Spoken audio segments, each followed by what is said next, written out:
Tension key marked choppers. Should we sing something? Havana, oh la la.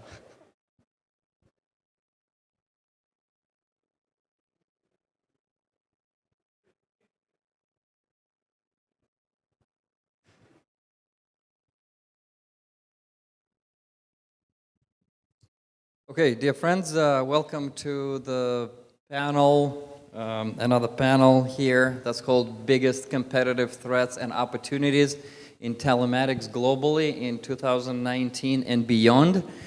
So in this panel, we will talk about, what our distinguished panelists see as far as those trends that are going on globally.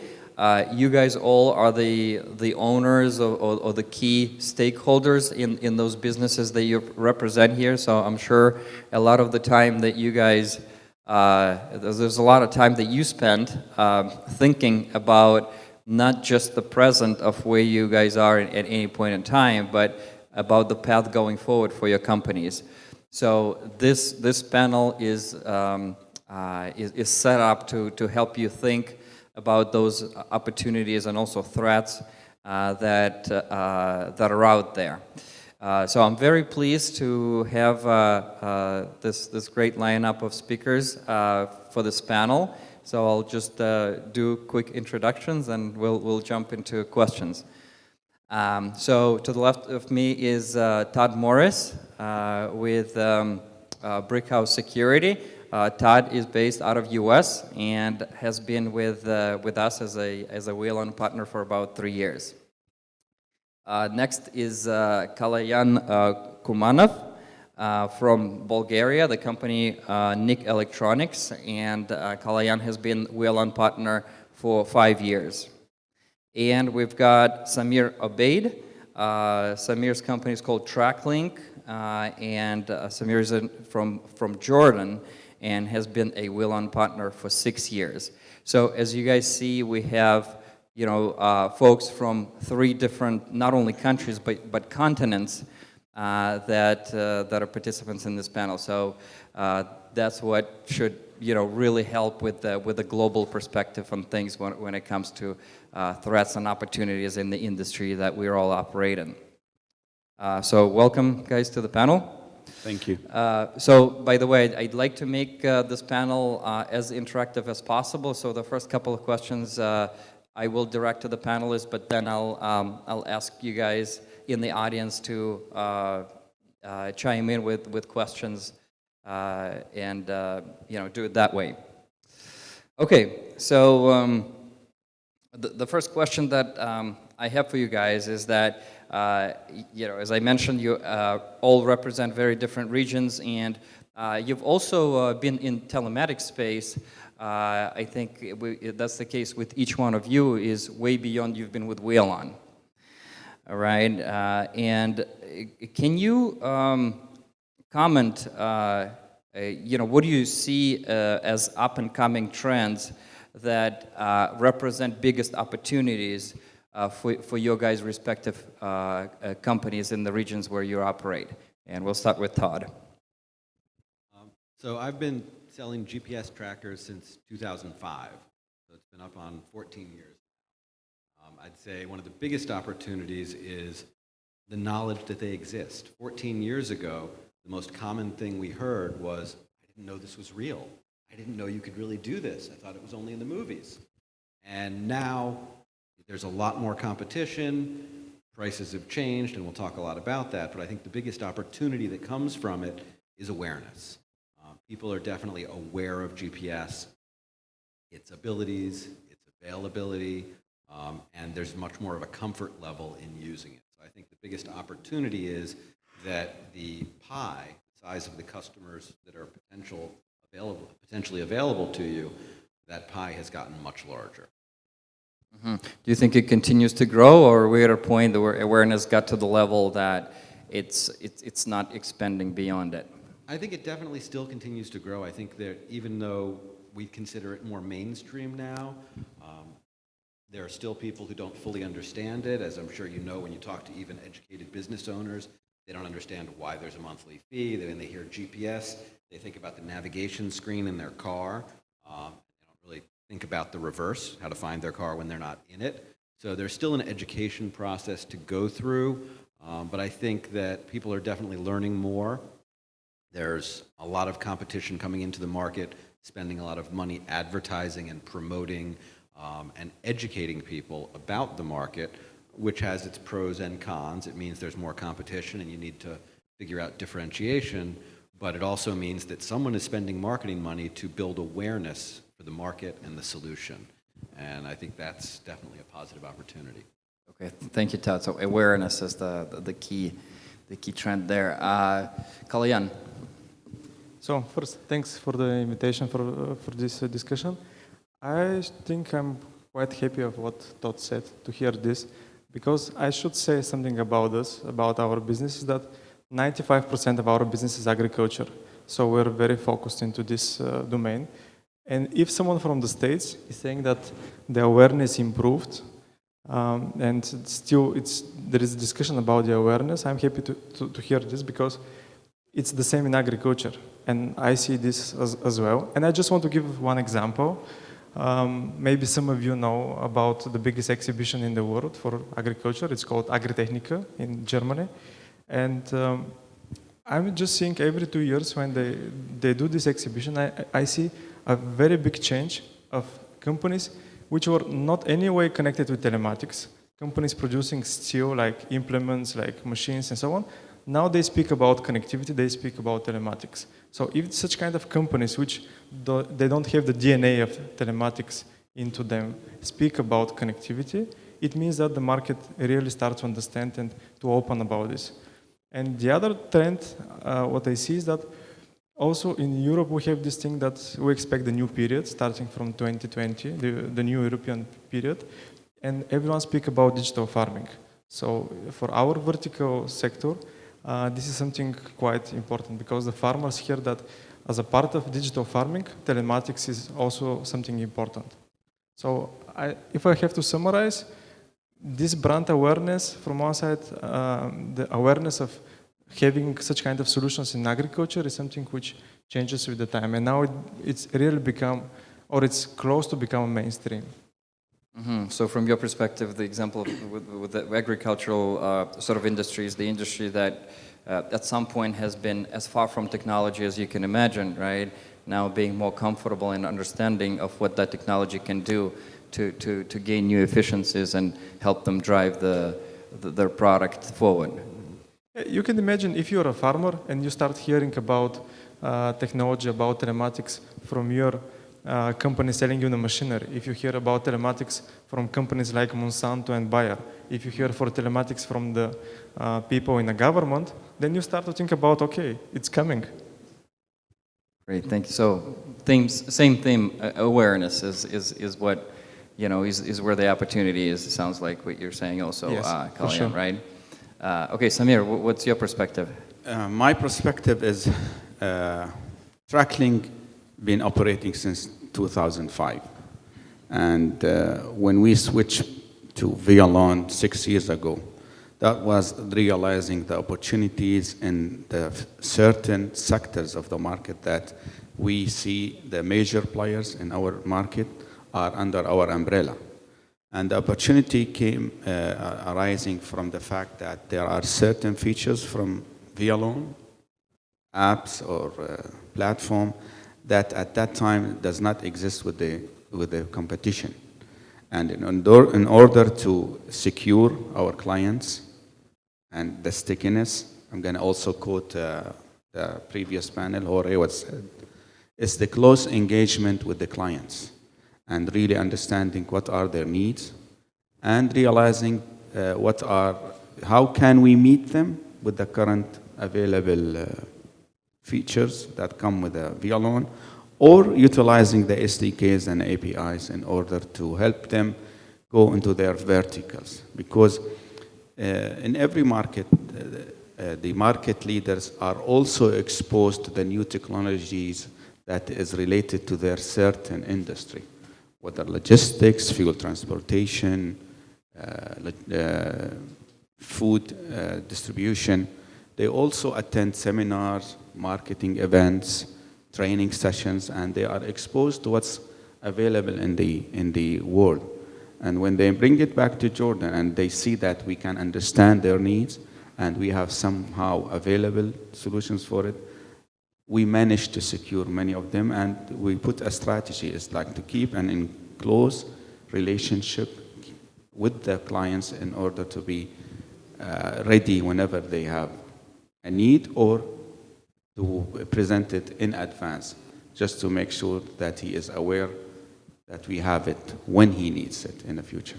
Mm-hmm. Is there something specific, any specific examples of where the, with the customers such as those that you're talking about that go outside of Jordan and bring that, information or understanding of what the technologies are available, right? And then you kind of cater those needs. Are there any specific a simple example would be areas? A few years ago they knew about route planning.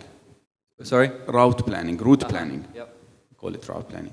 Nobody else at that time could have presented to them, or the available ready software like RoadNet from UPS Logistics was so expensive to our market. So they were doing it on paper, the manual. But when they saw that 70-80% of their needs is already there available, and it was at that time a catchy for them. So it's road planning, to answer your question. Mm-hmm. Okay, thank you. So with those things that you guys identified, awareness is a common thing. I think part of what Samir was also talking about plays into the awareness theme, but also specifics such as route planning and other features and technologies. How confident are you that that you have the abilities to leverage those opportunities using Wheelon, our platform? Todd, yeah. With the awareness comes more competition, and obviously that is the challenge. The pie has gotten bigger, but there are more people who want a bite of that pie, or a very large slice of that pie, as the case may be. So I think now becomes the point where we need to understand how to differentiate and position ourselves so that we can get our share of the pie. And that's obviously the biggest challenge right now. Is you've got a lot of competition out there. Some are from much bigger companies, some from much smaller companies. So we have to look at what our advantages are and what our best positioning is. Obviously, the platform and the strength of the platform is one of the main positioning factors, but a lot of customers really need to be sold on the company as well. So you need to position yourself as a company that can be trusted. But you feel the platform component the way it should be in order to be competitive in the space? Yeah, I think when you're looking at a particular market, it really depends on the market you're looking at. If you've got good product market fit, then the product becomes an asset that can help you. So understanding where the Wheelon product and the hardware that you're choosing is the best fit for that market puts you in the best position. If you're using the Wheelon software for a fleet tracking application, it's going to be a perfect fit if you've got the right hardware that works in your geography, the right cellular networks and things like that. However, you take that same platform and try to sell it as a consumer-based child tracker, it's not going to have the product market fit. It's not designed for that. And the verticals that are being built now are, Alexei's way of positioning the company to hit more verticals more clearly. So you've got, something for bus tracking that's a product market fit, as opposed to trying to shoehorn the solution into something it's not. And I think one of the traps you can fall into is trying to be all things to all people. And you can't take a solution that was designed for one thing and talk someone into buying it if there's another solution in the market that's very specific to their need. So we had a customer once that was working with us, and they bought our solution, they used it for a few years, and then they discovered that there was another company that had built a software solution that was specifically for their market. they had people literally walking around doing polling before elections. These were the people who would walk around and do surveys. And they were a good customer for us. They had several hundred devices. They worked with us for a year or two. And then someone in their company found out there was a software company that was building a platform just for their market. Imported census data, it imported specific political regions into geomaps, and all sorts of stuff we were never going to do, and it wouldn't make sense for us to even say our platform could do. So, that became a frank conversation with them about product market fit, and in that case, we talked to them about what they liked about the other platform and what they liked about us, and it turned out they liked the features of that platform. They didn't like the hardware that platform provided, and they didn't like the cellular service it provided. So we ended up, letting them continue to use our hardware. We had to reprogram it for them, and using our cellular service, but it was pointed at someone else's platform, so we were charging them a lot less per month. So you got to pick your battles and know when you should be competing in which market, and try to find the place where you have the best product market fit. So even in that example where the platform was not the best fit, however, on the connectivity and the hardware side, you guys were still positioned to provide the best option to the customer. You were able to take advantage of our strengths. And we had a frank conversation with the customer and the platform provider and said, you guys have a great platform. We're never going to try and compete with you on that, but we're at a larger scale than you are with our hardware and our cellular deals, so we have a better data rate. We've got hardware they already have in their hands. They don't want to have to throw away that hardware and buy new hardware. Your hardware doesn't have a battery life that's as good as ours, so we'll work with you to point the data in the right direction, and we coordinated with them on it. Okay, interesting. Kaloyan, what's your take on how Wheelon is positioned to help you with the opportunities going forward?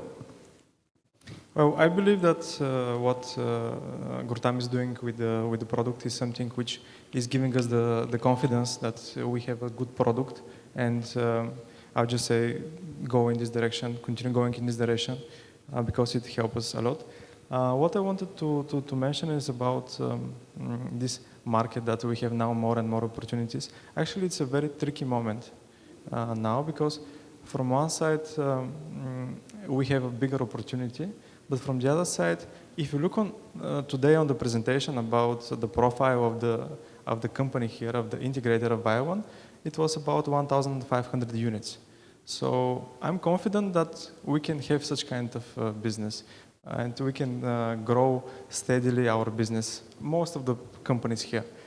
Is the question, can we grow with 2 digits? Can we grow 30? Can we go 50% per year? Because this is a tricky thing with going in verticals, because if you go on different projects and you invest in every project, can you really grow with big number of units? Because, something which I respect very much in the American market and the way how they think is that do something simple and just multiply it. Here in our region is a little bit different. We try to be everywhere, and this is a little bit of a risky thing for us. I spoke with a colleague in the afternoon, and he said, I asked him, what is your focus, which is your business in telematics? And he said, whatever there is something as opportunity, I go for it. So is this the right approach we have to go? Should we go for every solution, or we should find something which we're really good and focus on this and just try to multiply, to have a bigger volume? Because in the end of the day, all of us, I believe, we want to be not just a 2 or 5 people business, right? And this is the thing which I believe Gurtam could help us, how to identify these products which we need and to give it to us. And Hectera is actually it's a good example of this, because I believe in the future of this solution, but it took some time to have something which now we see as a demo. It would take some time to be on the market as something which is really with all the functions we need and so on. But in general, I should say that we are going in this good direction. Mm-hmm. Thank you, Kaloyan. Samir? Okay. How Wheelon helped us after when we decided to switch? It was after extensive evaluation of other options we had. because at that time, 50% of our daily operations were focused on distinguishing files here and there to certain technical issues or not meeting certain clients' needs or demands. And we switched to VLAN, and we made sure in our evaluation that it will solve our current problems, whether technical, features, and it will be a backbone for going into several verticals in the future. I see that how VLAN helped us since 6 years ago. Right, but if we look going forward, not so much in the past, how VLAN helped you get to the point where you're at, but more looking out in the future. It's the backbone to build on the future with the APIs, the SDKs, and the community. As Jorge said, in not every company has all what it takes to be successful because of the competition we are having. Now, it used to be a fleet management company against fleet management company, or tracking versus tracking. Now the players are becoming more and more diversified, coming from a telecom industry, coming from development houses. We see many applications are built on tablets and iPhones for the GPS tracking service. So in order to complement the services, the solutions, I don't have to invest in a full-featured development house in my house. I can use and utilize partners in that regards. But because the base, the skeleton, the backbone is the same, we will solve 70% of the handshaking period of understanding the needs, understanding the technology needed. Now we focus on the features and how to build it and when to deliver it early as possible. Okay. So I'm going to ask another question, and then I'd like to see if anyone in the audience would like to chime in with their question. So it's actually something that we've already touched upon. So the question is about how Gurtam specifically can help you guys capitalize on those opportunities that we're talking about. So Todd, you already commented on what Alexei's presentation was about in terms of segmenting the product into the vertically oriented applications, or creating the platform that would allow for creation of those type of applications. If you want to expand on that or add on other things that we could do to help you guys there. I think all of us here have chosen to partner with Gurtam in this endeavor of building our businesses. In effect, we're placing a bet on a horse. This is a big race. There are a lot of companies out there building platforms, hardware companies with platforms, software companies with platforms, lots of different people building platforms, and we've all decided to bet on this platform. And I think the reason we bet on it is we saw a track record of innovation and staying at the edge of what was coming next. And the opportunity for us is that we see Gurtam continuing to do that, whether it's with the evolution of Wylon or the evolution of Flesby with spaces on top of it, and that future vision that creates more very targeted vertical solutions. I think that it's a strategy that is very ambitious and definitely takes us all in the right direction. The challenge is going to be keeping up with what's happening in the market right now. There are customer expectations that we need to make sure that we can keep up with, and obviously we're all betting that Gurtam can do so in those cases. Customers are comparing us to what's in their pocket. When I started doing GPS tracking, cell phones didn't look like this. They had buttons on them, lots of buttons, and an antenna sticking out of the top. They were ugly. You couldn't surf the web on them. You could talk on them much better than you can now. But that was all they did. Now, people compare everything to this. Very often when people shop for solutions, they think of it as an accessory to this because this is what they will access it through. We recently did a survey of all our users and found that 60% of our users prefer to use the phone over the website when they access the GPS tracking platform. And it's not because it has more features, it's because it's more convenient and it's what they're comfortable with. It's faster, it's easier, it is limited, it does not have all the features. So one of the challenges is going to be the balancing act of adopting new technologies at an innovative, fast pace so that they can keep up with what these phones and other accessories and smart watches and other things can do, and stay relevant as people move from the computer to the phone, to the watch, to VR glasses or whatever comes next, in a relevant way to our business, and give us the tools that we can use to compete. Because there are other companies that are going to come out with specialized tools that do that. There will be some company that leverages Microsoft's HoloLens glasses to create a fleet tracking system that's linked to their ERP and does all kinds of crazy stuff. Eventually it'll happen. People will be able to use their Apple Watch or their Android Watch to track their employees and see what's happening. So we're all betting that Wylon is the company that's going to keep up with those trends. And I think in many cases we have definitely picked the right company because they've shown over the past few years they've been able to do so.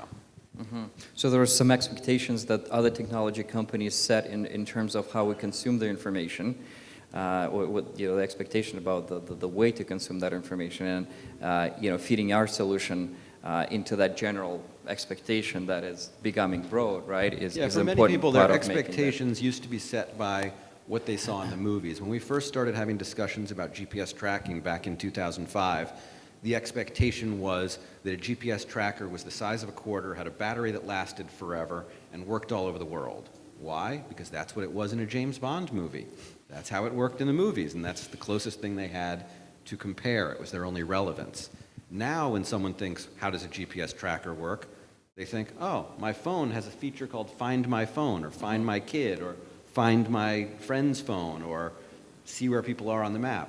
That's their expectation of how GPS works. Right. It's quick, it's easy, it's user-friendly, it works in a way they're used to. So I think that's the direction that the market is going, and meeting customer expectations is obviously a lot easier to sell to someone when you're meeting their expectations than when you're not.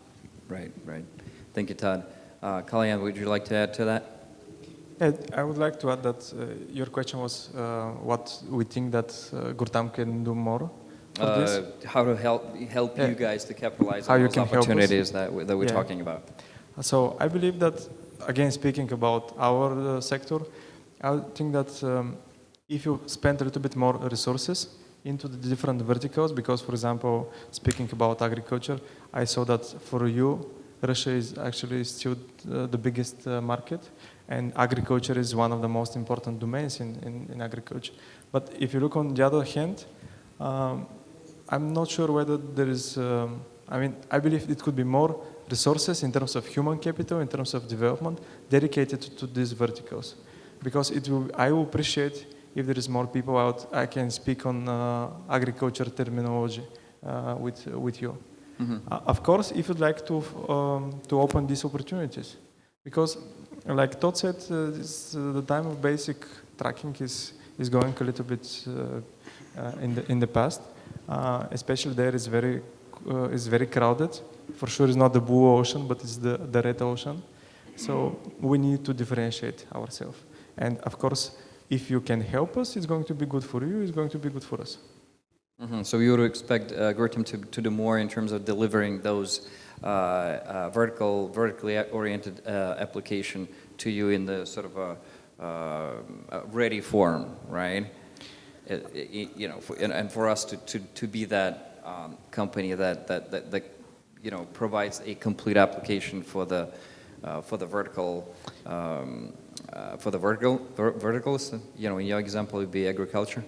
Yeah, I would say two things. One of them is the human capital. I would appreciate if you have people focused in the different domains, and those are the specialists. Where, for example, if you'd like to go in a different domain, we can speak with this person, and he can tell us a little bit more. And again, it's about agriculture. you don't know what's the different shape and forms of the competition now. I just want to give you an example. One of the biggest company now in telematics in the States is Monsanto. And together with John Deere. Okay, John Deere is, most of you expect this, but Monsanto, I don't think that you expect that a company selling chemicals is a competition for telematics, but it is. And if you have such kind of people who are a little bit more focused into such kind of verticals, into different domains, they will also understand a little bit more our business. They will speak the same language. But don't you think there could be infinite number of those verticals, and being an expert to be an advisor to you guys, it would be a very kind of tall order? Not necessarily advisor, but someone who can also help us identify the different solutions on the different markets. I just have if we have such kind of person in your team, he can give us a feedback of, okay, our partner in Brazil is doing something very interesting. I think it's going to be interesting for you to show it to you because it could help your market. To facilitate such kind of knowledge sharing, and also this will help you improve the development, I believe. This is just an advice. Yeah. No, thank you for suggestion. Samir, what are your thoughts? To be fair, they are doing whatever it takes to maintain their business going, because if we are not doing well, eventually Gurtam will not do well. And they are keeping up with the technologies, market needs, features. Some apps, they are still behind. Like we would have seen Fleet Run much more advanced than the current version. However, they will get there. But how fast is the growth compared to the other competitors that are also developing? I don't know. However, in general, they are keeping up. We are keeping the channels open. I have a special request because, like me, coming from a very, very small market in Jordan, and sometimes there has to be special considerations for special needs for clients that are coming from smaller market like us. That's what I really want to have into considerations. Okay. But in general, they are doing excellent job to maintain and to grow, and we are growing with them. Okay, thanks for that input. So before I switch, a couple of questions. The question that I had regarding threats that you guys see going forward as well. But before we go there, does anyone in the audience have any questions to the panelists regarding the opportunities in telematics? Yes, please. Hi, I have a question for Todd. Wondering about, since you are from the US, you have all these giant tech companies, and you see, for example, a few years ago, Microsoft, they bought this MileIQ mileage reimbursement app, basically. How do you see the market there? It seems like the competition is tough all around the world, but is it especially noticeable in the US? And what kind of companies are dominant there now? We're at the part now where we're going to talk about threats. No. At this point, we stay. I'm fully prepared. Alexei brought me a gift. But yeah, I can answer that question.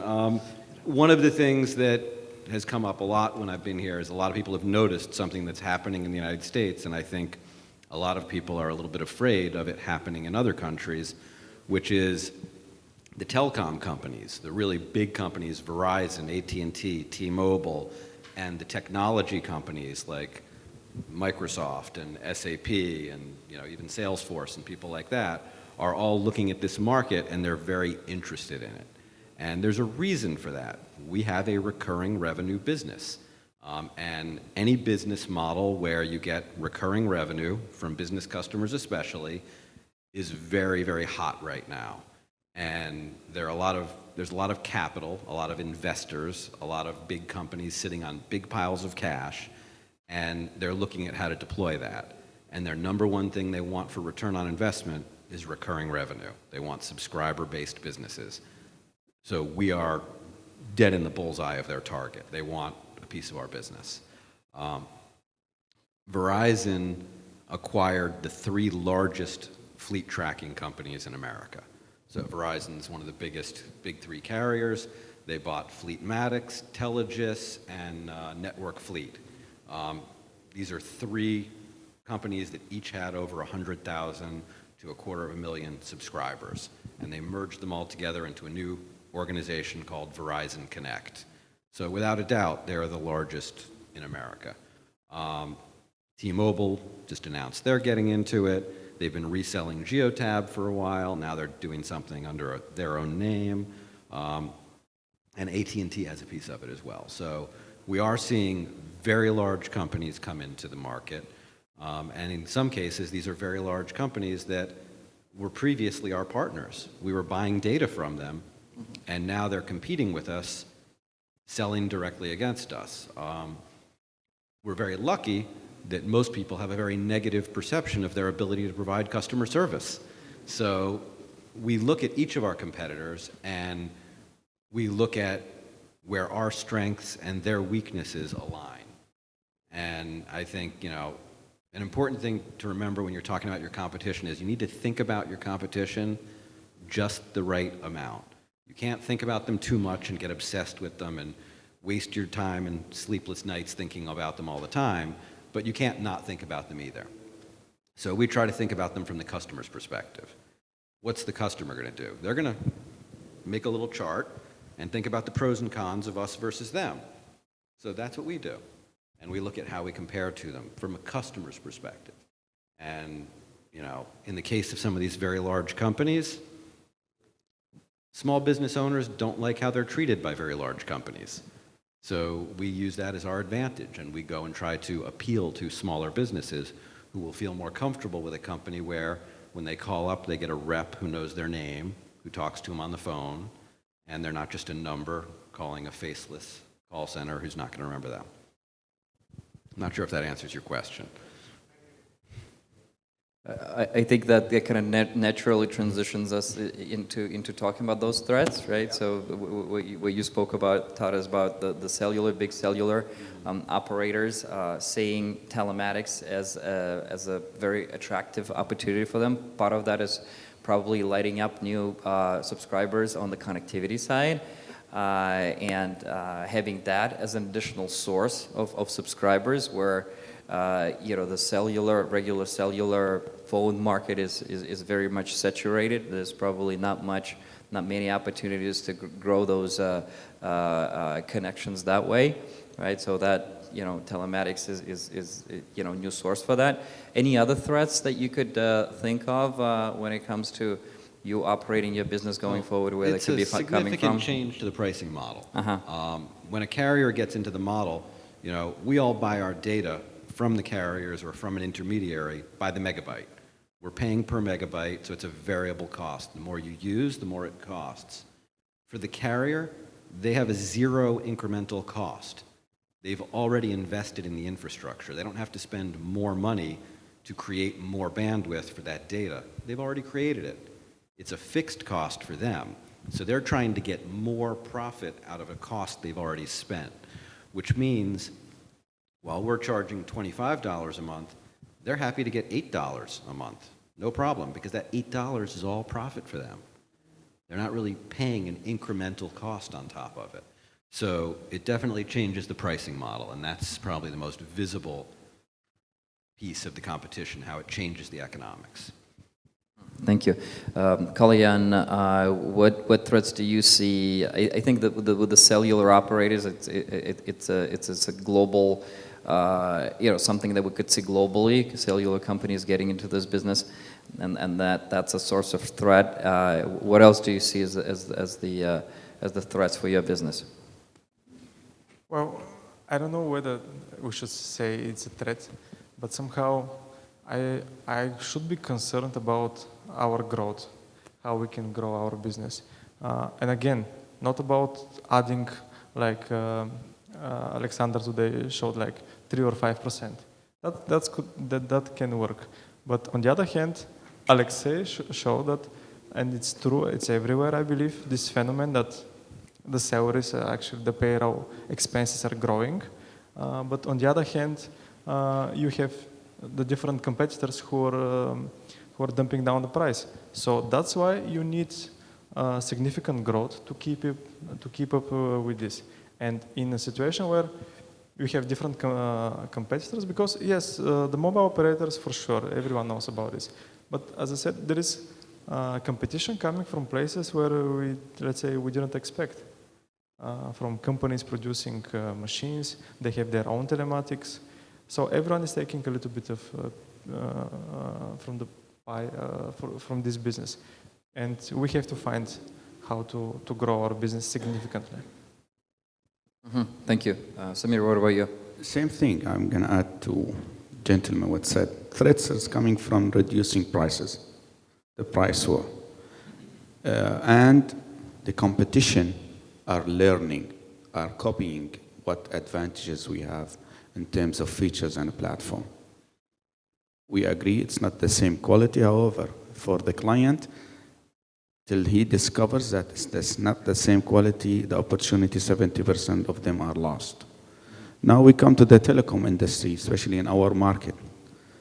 The service charge in our region is so low that these telecom providers are offering the tracking service for their clients free of charge, provided they take the voice, the data, the SMS services, all from this provider. They will throw the tracking service for free. I have no opportunity. Threats are external factors, which mostly you cannot control, like opportunities. You have no control over them. You try to minimize their effects. You try to build and analyze them for the future. You build strategy for them. But I lost a deal last week, for example. I am a better price. This is from the reverse side. I was the better price for $2 per device, per truck. But the decision maker, Lovely, took 3 iPhones. It was presented as a gift. Other 20 cases that I lost because the telecom provider said, I will throw the tracking service for free. This gives us to go into focusing on verticals and special solutions that are coming with Violon and targeted special clients. But in my market, I will be losing a lot of simple trace and track clients that I already had and gained through the past years. But I'm not be able to compete with a 60% less price than I have. So the bottom line is prices. The economic situation all over the world is different than 3-4 years ago, but in certain parts of the world, it's much worse. I mean, we offer installation for free. In other areas of the globe, they charge $100 per device. We install it for free. So, can I say about free? Samir, you done? Yeah. Thank you. Todd, you want to add something? Free comes up a lot. Free is, in America, they're not giving away the service for free, but they're giving away the trackers for free. There's always something for free, but when it goes down to totally free, which we have seen people doing things like that, where they bundle it with something else, you definitely have to remember to pick your customers. Yeah. Just like you pick your partners. We've picked Gurtam as a partner. We pick our hardware manufacturers as our partners. And some of us have said no to certain things. So for example, how many of you work with a hardware partner that has their own software platform they'll give you for free? Anyone else? I think out of a dozen hardware providers, probably half of them have either some software they give away for free, or they built, or they recommend. We aren't using it, and we've made a decision not to use it. There are other companies who are using it, and you have to pick your customers. It's part of product market fit. You're part of the product, and you have to decide what you are. Are you the product that people are willing to pay for, or are you the product that people are going to not be willing to pay for?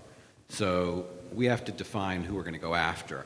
We say no to a lot of customers. There are a lot of customers that come to us as leads and they want the product for a really low price, or this is free or that's free, and we know they can get it somewhere else. You have to know when to say no. And there are customers out there who will see the value. You just have to be able to educate them and find them, because there are many customers who know there are free options out there, but also know those free options aren't acceptable for them. They don't do what they need, they aren't as reliable as they need, they don't have the features they need. So there's definitely a piece of positioning yourself and selling against that. But I think we all need to accept that in some cases we are selling against a free option. Whether it's an app on a phone or a carrier giving it away for free, it's always out there. Mm-hmm. Thanks, Todd. So, staying on the threats theme for a little more. What about OEMs and manufacturers? Increasingly looking into supplying telematics at a point of initial sale, right? Be it a vehicle, a truck, a piece of equipment. Do you guys see that as a legitimate threat to the way you operate? Yeah, I think I mentioned this, that we see in our domain this a lot. For example, John Deere decided like 2 years ago to have in every machine a device where to take data in order to help them to have a preventive maintenance, to improve their database. And if, let's say, the key company in this domain do it, the others are following. So you have JCB, have their own JCB telematics, you have Quas as a brand. So we have the different brands. Our advantage here could be that we don't care about the brand, and if a farmer has different machines, we can have the same platform for different machines. But it works with those who are using different brands. There are farmers who are just looking into Deere's and Green, and they're totally fine with John Deere telematics. JD Link it's called. So yeah, we see more and more of this, and here comes what we're going to do more. So we succeed to do this by having other business, because telematics is not our first revenue driver, and we succeed to compete with them through other solutions we're providing. But if we go only with telematics, it could be sometime it could be really hard. Because, for example, it's clear we cannot take data like notifications from the machines, like engine errors. We cannot do some kind of preventive maintenance, things which we don't do. And we know about this. We just have to find what we can do more. Do you guys have something to add on that? Yeah, as my colleague said, John Deere, Komatsu, Caterpillar, Daimler-Benz, Toyota, every vehicle manufacturer is becoming with his own platform. They want to collect this data. This data will help them analyzing error codes to build for the future special solutions. So in my market, in my region, it's not a threat yet. However, we are following the advancements in the surrounding markets. One success story, I hope it's going to evolve to a success story. Toyota came to us with Hino trucks. Those are middle-sized trucks called Hino in our market. And they opened a channel with their developers to open the protocol to see if we can read the data from the canvas of that device and somehow come up with a service that they could provide to their clients for the error codes for preventive maintenance. Still, we are in the early stages, but again, this is coming. Todd, anything from you? Yeah, we've seen the same thing. In fact, one of the companies that Verizon bought, Tellegis, made a very strategic deal with Ford and General Motors so that the pickup trucks and vans that they sell to businesses and lease to businesses would come with their GPS tracker pre-installed, and at the time that they sold or leased the vehicle, they would actually promote and sell the GPS tracking platform. And the Telligis platform is a respectable platform. It was a good platform, not some weak little knockoff of something. So it's definitely out there, but I think you hit on the competitive angle directly, which is that assumes your entire fleet is going to be from the same brand and of the same vintage. It's just not true. Companies don't replace their entire fleet from one brand at the same time. They have some old trucks, some new trucks, trucks from different brands. So giving you the ability to say, hey, we can track everything. We can track your old vehicles, your new vehicles, and by the way, we can track things that aren't vehicles. We can track your assets and things like that, is a way that we've differentiated ourselves. But it's definitely out there that the vehicle manufacturers are embedding it and selling it. I just want to give one very short example, is that what situation we had is that we lost some deals because the farmers took the machines on operational leasing. Actually, it's something which is a little bit, let's say, new for agriculture. Agriculture is not used to work with operational leasing, but I think that we're going to see in the future more and more machines, more and more assets on operational leasing. In this case, they're going to connect this, of course, with the monitoring. Can you explain a little further why the operational leasing factor plays because into they the want decision? because they want to have the full control of the machine. They want to see how many hours, what is the usage of the machine, do they abuse it somehow, and they actually, you don't buy a machine, you just pay for the service, for the engine hours, and in this way. They would like to have the full control. The company which is giving the machines, they would like to have full control. And in this case, they're using their own platforms. Again, it's an example with John Deere. Do you still have an option to add your own telematics if you wanted to? Just consolidating everything on one platform beyond this service? Some situations, yes, some no. Because on the other hand, you can get issues with the warranty. Sometimes. When we speak about connectivity to CAN and so on. And the other thing is that in this way they're giving also the solution to the farmer because it's already included. I mean, it's not a mass situation now. It's just a sign of something new coming on the market. Yeah, thank you guys. We have a couple of questions from the audience out front and in the back. So. Yeah, I was going to mention one other thing about the competition at least with government accounts and the carriers and their advantages they have. They're also going out now with their network priority. We had actually had an account that we sold that was sold, and then AT&T came in and said, well, you want FirstNet network priority, you have to go with us. So literally what was a huge account for us in a matter of an hour turned into a lost account, only because that's what they offer. Now you've got Verizon out there saying that they will give government account network priority for them as well, which basically just means if there's ever a 9/11 or a hurricane or something like that, that their devices will actually be given priority over a consumer device as far as getting data on the network. So what I was going to suggest to people like Gurtam is that you guys, for us at least, I think if we're going to be able to compete in that space, I feel like carriers like you guys should really try to battle for us and get the Verizons and the AT&Ts and those guys to allow us to even have that kind of capability, because it is something that I think will lose a lot of opportunities for us in the future. So that was one of the things that we've run into a lot working with government account.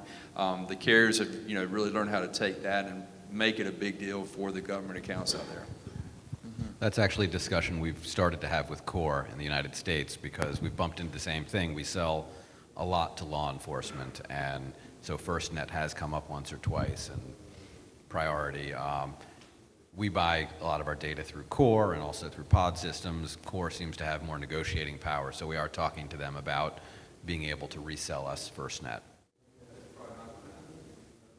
We got to ask. Thank you. Ksenia, a couple of questions out front.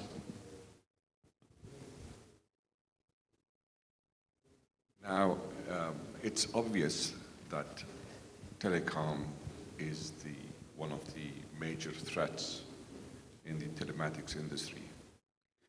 In our region, the government is getting into competitive situation with us, more specifically in Sorry, can you United Arab- specify your region so that everybody's in aware? United Arab region in Dubai. The question to Todd, is this happening in the United States? There is a new law in UAE that forces all trucks registered locally to be connected to a government platform. So this have eliminated, taken away all the customers that we have from our platform to the government platform. So the question to you, is this happening? Do you see this happening in the United States? The same thing for Europe or Jordan? Would the government come into this space? In the United States, that wouldn't happen because there's a very strong keep the government out of our business philosophy.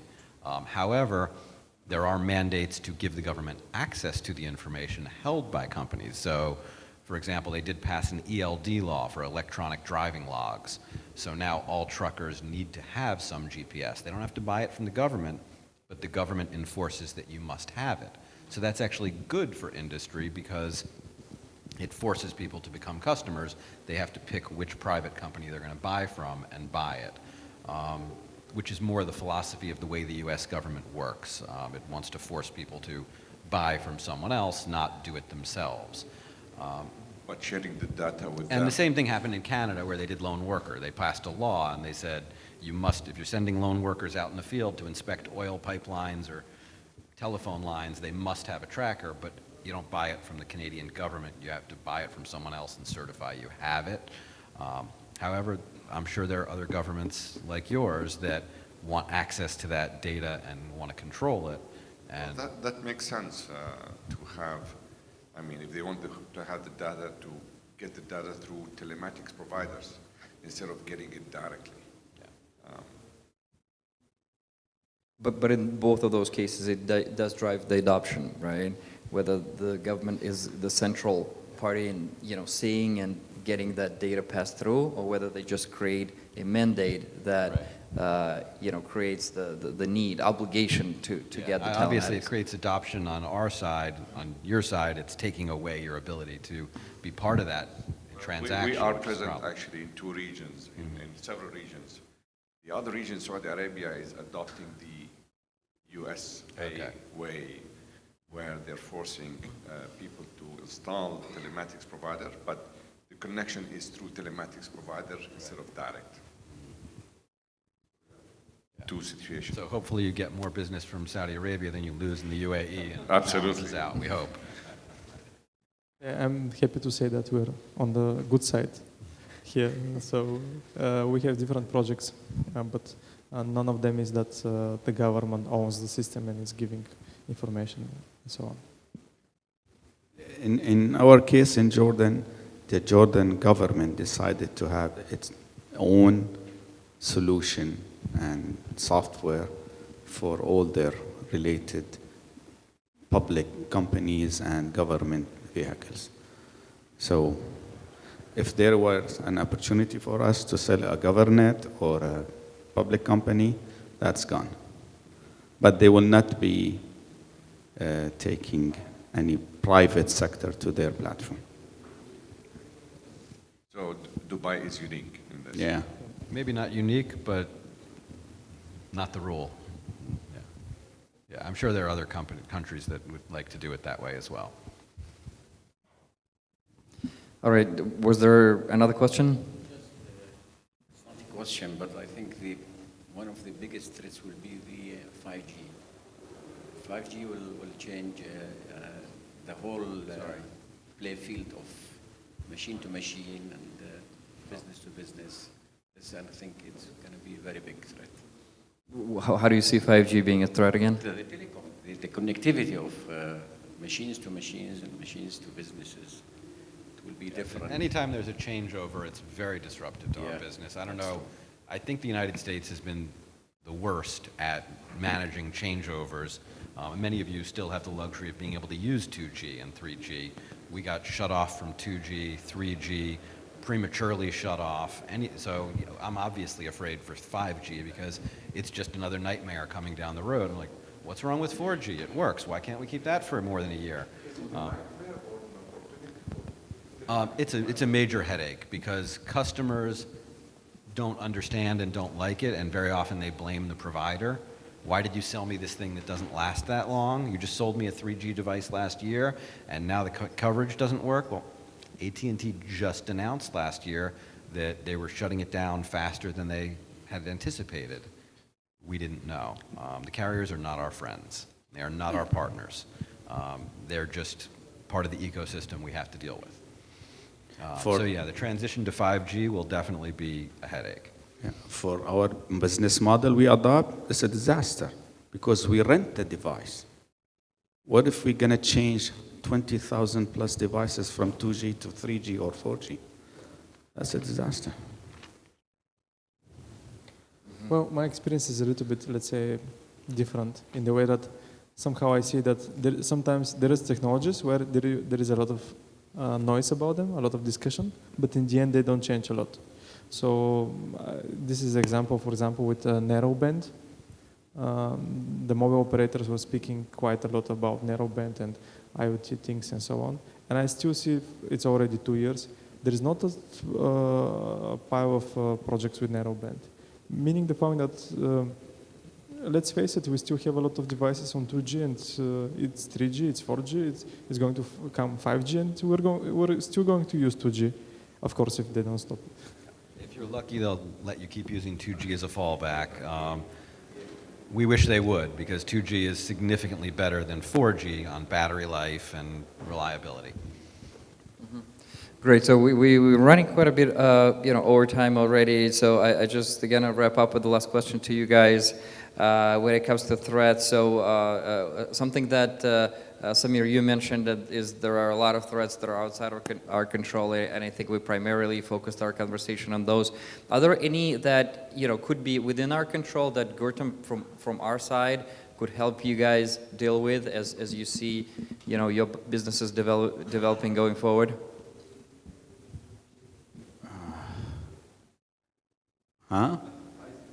Prices? Special consideration for special conditions. That's what I really ask for. I mean, there are different market dynamics in the world. You cannot treat a company in a... For example, why Pakistan has only 43 devices connected to VLAN? Why you couldn't make it in Iceland, only 3 devices? Price. How many devices you have connected in India? Price. We agree we are not the same as the other competitors who are selling in Pakistan to the level that are preventing VLAN to more than 43 devices. But their market needs, probably as Sasha told me 2 days ago, is not yet mature to VLAN standards. But do you waste chances? You have to give special consideration to that market. Provided it does not spread to adjacent market that you are prospering in that. But I am sure it's not the case in that Pakistan-India region. Okay, thank you. Todd, Kaloyan, do you guys have anything that you want to mention on that? I think the biggest challenge for us that we're counting on Wylon for is to keep up with some of these companies that are spending an enormous amount of money on R&D. One of the reasons we decided not to invest in building our own platform is you build your own platform, you're the only company funding it. The advantage of working with Wylon is there are 1,500 companies all funding the development of one platform. We should be able to keep up with other platforms. It's not just the carriers acquiring respectable platforms out there.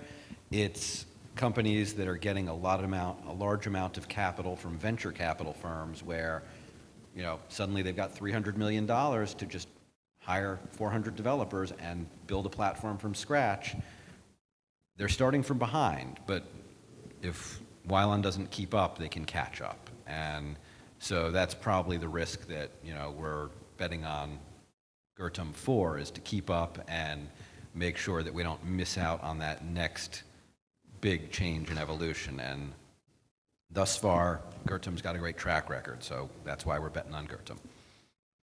I just want to again to confirm the same like what Todd said is that this is the challenge here to keep up, you to keep up the development and we to keep up, not to lose market in what we are doing best.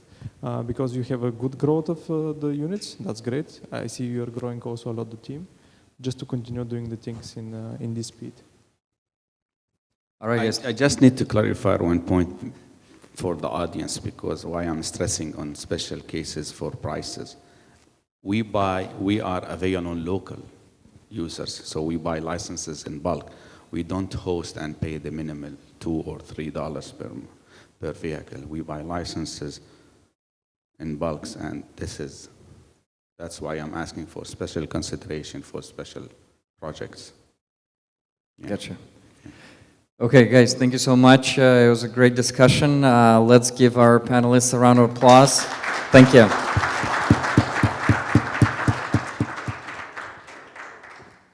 So we have a couple of workshops still going. If you guys want to swing by the neighboring rooms and participate in those, please feel free. Thank you for attending.